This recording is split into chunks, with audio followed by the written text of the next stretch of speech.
Kongad Mannarkkad road നവീകരണം പൂർത്തിയാക്കിയില്ലെങ്കിൽ Kanjirappuzha model ജനകീയ സമരം സംഘടിപ്പിക്കുമെന്ന് ബിജെപി. ആവശ്യമുന്നയിച്ച് യുവമോർച്ച കരിമ്പ മണ്ഡലം കമ്മിറ്റിയുടെ നേതൃത്വത്തിൽ പദയാത്ര നടത്തി.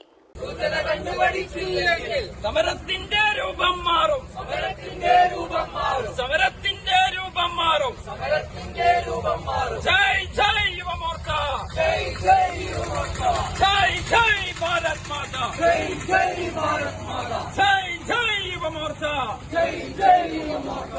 ഭാരത് മാതാ കേ ജയ്, ജയ് ജയ് ഭാരത് മാതാ, ജയ് ജയ് ഭാരത് മാതാ.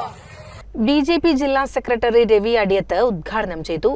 ഇന്ന് കേരളത്തിലെ ചെറിയ റോഡുകൾ 2 വർഷമായിട്ടും ഏകദേശം 8-10 കിലോമീറ്റർ പൂർത്തീകരിക്കാൻ പറ്റാത്ത ഒരു സാഹചര്യമാണ്.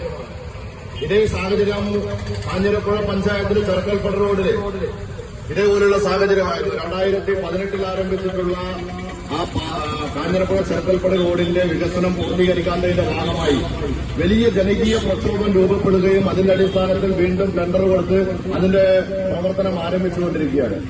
ഇതേ അവസ്ഥയാണ് യുവമോർച്ചയ്ക്ക് ഇങ്ങനെ ഈ മണ്ണാർക്കാട് ടൌണിൽ നിന്നും പള്ളിക്കുറുപ്പ് വരേക്ക് പ്രതിഷേധ പദയാത്ര നടത്താനുണ്ടായ സാഹചര്യം. ഈ 2 വർഷമായിട്ടും ഇവിടേക്കുള്ള പാത പൂർത്തീകരിക്കാൻ സാധിച്ചില്ല എന്നാണ്. ഇവിടെ വന്ന് 2 കിലോമീറ്റർ ദൂരം ഇനി ബാക്കിയുണ്ടാവും അല്ലെ. 2 കിലോമീറ്റർ 3.5 കിലോമീറ്റർ പള്ളിക്കുറുപ്പിൽ നിന്നും മണ്ണാർക്കാട്ടേക്ക് 3.5 കിലോമീറ്റർ ദൂരാണ് ഇനി ബാക്കിയുള്ളത് പണി പൂർത്തീകരിക്കാൻ.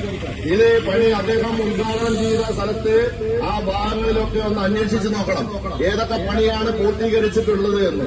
എല്ലാം ഔപചാരികമായ ഉദ്ഘാടനം കഴിയുക, അത് പാതി വഴിയിൽ നിർത്തിപ്പോകുന്ന അവസ്ഥയിലേക്കാണ് കേരളത്തിന്റെ എല്ലാ മിക്ക മേഖലകളിലുള്ള റോഡിന്റെ വികസനം നടക്കുന്നത്. യുവമോർച്ച കരിമ്പ മണ്ഡലം പ്രസിഡന്റ് നിതിൻ ശങ്കർ ജാഥ ക്യാപ്റ്റനായിരുന്നു. മണ്ണാർക്കാട് നിന്നും ആരംഭിച്ച പദയാത്ര പള്ളിക്കുറുപ്പിൽ സമാപിച്ചു. CCN മണ്ണാർക്കാട്.